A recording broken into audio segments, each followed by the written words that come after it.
여러분 안녕하세요. 저는 지금 제주도 공항에 있는데요.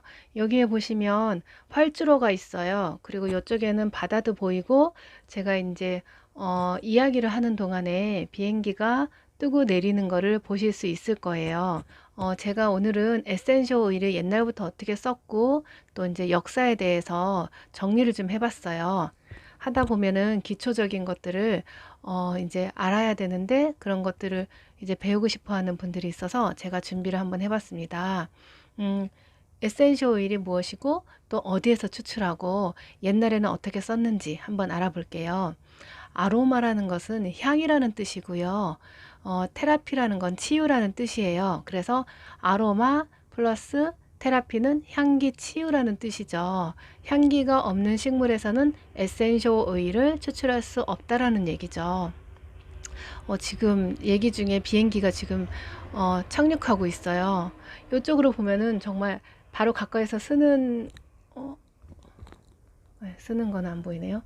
네, 엄청 크게 보이고 있어서 이렇게 가까이에서 비행기를 보는 게 어떻게 보면 또 힐링도 되네요. 음.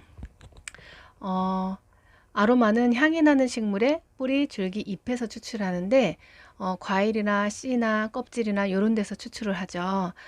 식물은 향으로 번식도 하고 벌레도 쫓고 전염병도 이겨요. 여러분들은 마음에 드는 사람을 만나서 결혼을 해서 이세를 만들잖아요. 식물도 번식을 해야 되는데 움직이지 못하기 때문에 더 사람과 동물보다 강력한 에너지를 갖고 있어야 돼요. 그렇기 때문에 전 세계적으로 1000년 이상을 사는 나무들이 아직도 존재하는데 그 1000년을 사는 동안에 어떠한 이런 어려움이 있어도 그 나무들은 그거를 극복하면서 지금까지 살아있는 거죠. 우리 동네에도 500년이 된 나무가 있는데 그 나무는 조선 왕조 500년을 겪으면서 그때 당시에 이런 상황들을 본 나무들도 있어요. 그러니 얼마나 신기해요.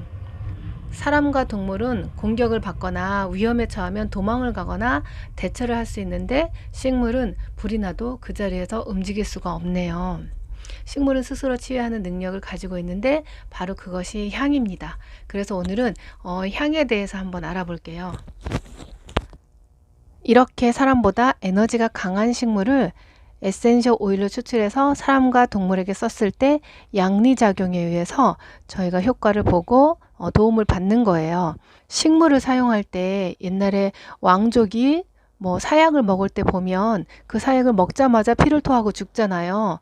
그것도 식물이고 또 이제 산에 가서 독버섯을 먹었다거나 아니면 나무 젓가락이 없어서 나무를 꺾어서 젓가락을 사용했는데 마비가 온다거나 배가 아프다거나 응급상황에 처하게 되는 그런 사건들이 많이 벌어지죠. 또 옛날에는 할머니들이 양귀비나 대마를 뒷동산에 키워서 손주들이나 이렇게 가족이 아플 때도 데려서 쓰거나 약초처럼 이렇게 써왔었죠.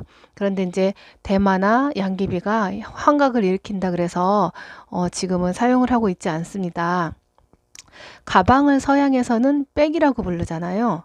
우리는 그래서 서양에서는 아로마라고 부르는 걸 저희는 약초라고 불리는 거죠. 사실은 같은 말이고 또 서양에서는 아로마라고도 하지만 전문 용어로는 에센셜 오일이라고 부릅니다. 저희들은 에센셜 오일로 부르는 경우가 더 많은데요. 공부를 하다 보면 아로마라는 단어보다는 에센셜 오일이란 표현을 더 많이 하시게 되실 거예요. 페퍼민트나 라벤더나 로즈마리, 레몬, 유칼립투스, 뭐 유향, 미르 이렇게 하나하나 알아보면 각각의 가지고 있는 양리작용이 있는데 에센셜 오일을 집에서 잘 활용해서 가족의 건강을 스스로 지키고 용기와 지혜가 생기게끔 도와주는 게 바로 에센셜 오일이에요. 전 세계적으로 먹을 수 있는 식물, 즉 향기가 있는 식물에서 추출을 하기 때문에 사람한테 굉장히 이로움을 줍니다. 세계 3대 향신료, 즉 요리에 사용하는 클로브, 정량, 계피 에센셜 오일이 있고 의료용 통증 완화 성분이 들어가서 통증과 마음 치유에 도움이 되는 코파이바가 있고 미이라에서 발견된 오일 중에서 왕의 오일인 유향이 있고요. 천연 스테로이드제와 항생제의 역할을 하는 미르라는 오일이 있습니다.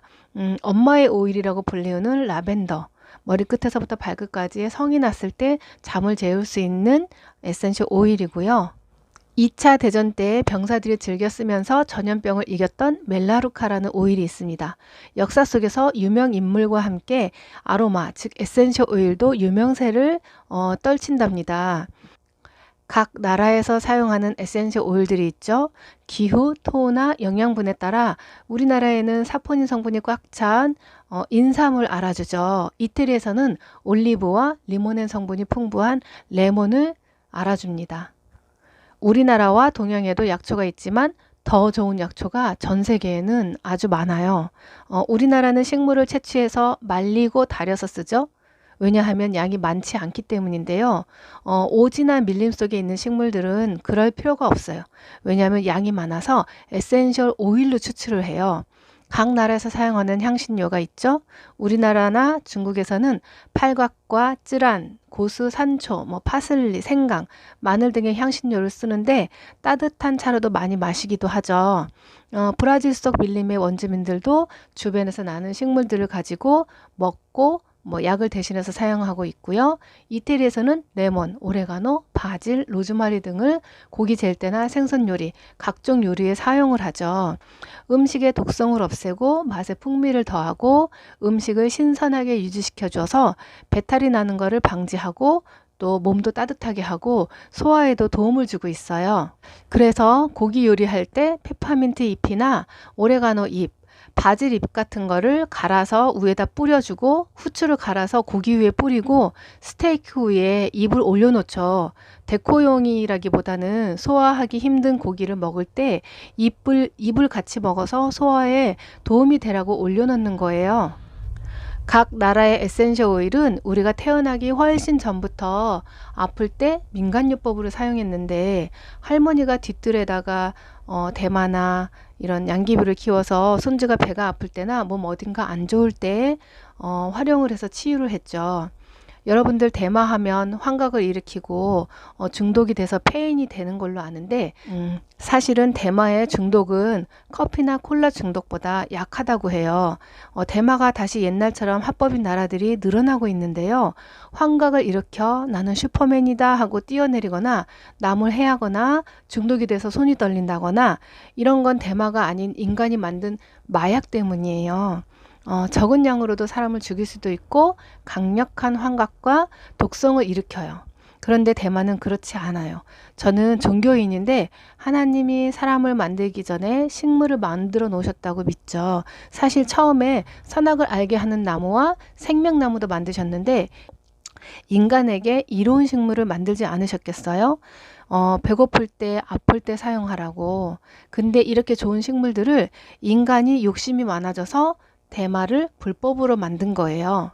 실제 북한에서도 대마를 피우고 있는데 선동이나 싸움이 있나요? 착해 보이고 다들 선량해 보이잖아요. 의료 시설이 많지 않기 때문에 이렇게 대마를 활용하는 거죠.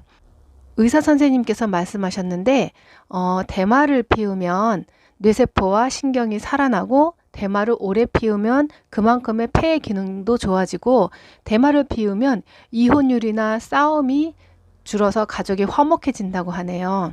그런데 피우고 싶어도 우리나라에는 불법이죠.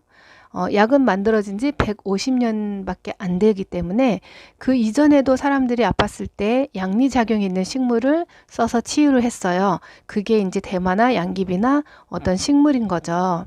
근대화가 되면서 이권자들이 약을 팔기 위해서 대마를 불법화시킨 거죠.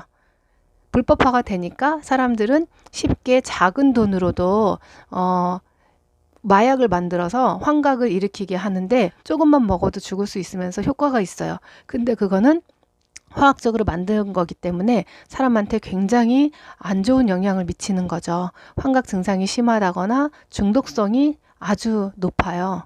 에센셜 오일은 인류 탄생 전부터 안전한 음식이기 때문에 임산부나 아기에게도 쓸 수 있는 에센셜 오일들도 아주 많죠. 저는 화가 날 때 밖에 나가서 나무를 보면 피톤치드 향을 맡으면 기분이 좋아지는데 그럴 때마다 나갈 수가 없기 때문에 집에서 에센셜 오일을 활용을 해요. 나무 잎, 줄기, 꽃향 이런 것들을 맡으면 기분이 금세 좋아져요. 음식하다가 데이거나 아이가 밖에서 다쳐서 오거나 가족이 밖에서 스트레스를 받고 오거나 감기나 몸이 아플 때, 집안 청소할 때 균과 박테리아, 바이러스가 걱정될 때도 저는 사용을 하고 있어요. 아주 옛날에 종교의식에서 동물을 태워서 제사를 지냈는데 동물이 부족하다 보니까 식물을 태우기 시작했어요. 신에게 향을 드리기 위해서 피우기 시작했는데 마을의 전염병이 사라지고 기분이 좋아지고 잠을 잘 자게 되면서 향기에 관심을 갖기 시작했어요. 아주 옛날 이집트 미이라에 보면 몇천 년 전의 역사를 가지고 있죠. 그 안에는 시체가 썩지 않고 그대로 보존이 돼 있어서 역학조사로 해서 올라갔더니 미이라를 감쌌던 천에 미르나 샌달우드나 프랑키센스 유향 이런 것들을 채취를 해서 천을 담갔다가 그 천으로 미이라를 감쌌더니 썩지 않았다는 거죠. 고대 때는 이런 향들이 화폐를 가치를 가지고 있었는데 정말 작은 양인데 5천만 원에서 1억 하는 향도 있었다고 합니다. 중국의 향의 역사가 5천 년이 넘는데 본초 강목, 그 다음에 황제내경에 보면은 식물에 그림이 있고 그 그림에 사용 설명서가 이렇게 해놓은 책이 있어요. 우리나라에도 고구려 백제 승려 상인들이 가져온 향신료를 저고리에 놀이개를 달잖아요. 그 놀이개에다가 향주머니를 달아서 향을 나게 했는데 아들을 낳는 향, 누군가를 유혹하는 향, 부자가 되게 하는 향, 집안이 부흥하는 향, 뭐 이렇게 향주머니에 뿌리고 차고 다녔다고 합니다. 중국의 양귀비도 향주머니를 달고 다니고 하루에 6번 이상 꽃물로 이렇게 목욕을 했다고 해요. 나폴레옹은 집중력을 올리고 또 자존감을 올리기 위해서 로즈마리 오일을 많이 사용했다고 합니다. 세계 정복을 하려면 생각이 분산되지 않고 집중돼야 되는데 아마 나폴레옹에게 많은 도움이 된 듯합니다. 또 클레오파트라는 외모가 예쁘지 않았대요. 늘 장미나 자스민 향을 즐겨 쓰면서 많은 남자들의 여인으로서 역사에 남는 여자가 됐죠. 파티할 때 장미를 바닥에 깔거나 자기네 나라에 전쟁을 하러 온 왕까지도 클레오파트라한테 폭 빠졌다고 하네요. 장미는 행복감을 느끼게 하고 여자를 아름다워 보이게 하고 남자는 남성스럽고 멋지게 보이게 한답니다. 장미꽃을 선물 받으면 여러분들 기분이 좋죠. 누구를 위해 축하하거나 위로해 줄 때 꽃을 주는데 그 사람의 마음을 밝고 행복하게 만드는 움직일 수 있는 향을 가지고 있기 때문입니다. 역사적으로 엘리자베스는 향수를 아주 좋아했는데 이분만을 위한 향수가 만들어졌는데 헝가리 워터입니다. 그래서 엘리자베스는 70살일 때에 20살이 어린 폴란드 왕에게 청원을 받았다고 하네요. 엘리자베스를 위한 향 만드는 사람도 따로 있었다고 합니다. 향기가 엘리자베스를 젊고 아름다운 여인으로 오래 지속시켜 준 것 같습니다. 엘리자베스는 오일 중에서 천연의 보톡스라고 불리우는 로즈마리를 즐겨 썼어요. 오렌지 꽃에서 추출한 네놀리와 히아신스도 즐겨서 사용을 했습니다. 네놀리 향 1kg를 만들기 위해서는 네놀리 1000kg가 있어야 네놀리 향을 추출할 수 있습니다. 귀족과 왕의 소유물이죠. 백성들은 왕족이 되길 갈망했는데 그게 안 되니 그들이 쓰는 향을 식물에서 이렇게 조금 흉내를 내서 채취를 해서 사용을 했습니다. 그러다가 에탄올에 향을 넣어서 향수를 만들기 시작했는데 바로 겔랑이라는 사람입니다. 이분의 직업이 조향사인데요. 인공적으로 향을 만드는 일을 하는데 향수가 만들어지고 향은 대중적으로 자리를 잡게 되죠. 천연의 향보다 인공향으로 만들었을 때 훨씬 더 자연스럽고 달콤하고 더 매혹적인 향이 되기 시작합니다. 프랑스에서는 가죽 산업이 발달되면서 가죽한테서 나는 특유한 향이 별로 안 좋아서 그걸로 인해서 향 산업도 같이 발전이 됐다고 합니다. 루이 14세 시대에는 남자들도 뾰족 구두를 신고 다녔는데 그때는 화장실이 없어서 사람들이 아무 데서나 볼일을 봤기 때문에 그거를 밟지 않기 위해서 조금이라도 덜 밟기 위해서 구두를 신고 다녔다네요. 옛날 유럽 사람들은 물 사정상 잘 씻지 않고 냄새가 났는데 내 몸에서 나는 향을 감추기 위해서 당연히 향수 산업이 발전됐겠죠. 우리나라에도 옛날에 창포로 머리를 감는데 그 이유가 이런 이유였다고 합니다. 여러분, 제가 지어낸 거 아니고요. 향수의 역사책에 보면은 이렇게 나옵니다. 그리고 향수가 발전할 수 있게 한 인물이 또 있는데요. 바로 마릴린 monroe죠. 사실 넘버 5는 모든 여성들이 다 알고 있는 유명한 향수 블렌드인데 그때 당시에 마릴린 monroe가 이런 얘기를 했어요. 나는 넘버 5만 입고 잔다. 그 말은 뭐냐면 나는 향수만 바르고 잔다라는 이야기인데요. 마릴린 monroe의 이런 인기에 힘입어서 넘버 5라는 샤넬의 향수가 같이 인기를 받게 된 거죠. 또 불가리아의 뿌띠마망이라는 향수는 아기 냄새가 나는 향수인데 어린아이처럼 순수하고 싶은 마음을 아주 잘 표현한 향수라고 생각합니다. 풋풋한 향이 순진한 어린애가 된 듯한 착각을 일으키게 하는 향이죠. 페로몬 향수도 아시죠? 이 향은 이성에게 끌리게 되는 향이죠. 이렇게 향이 진짜에서 가짜 향으로 발전이 되었는데 과연 진짜처럼 우리 몸과 정신도 인공향이 좋을까요? 너무 길어서 오늘은 여기까지 하고 내일 다시 이야기하겠습니다.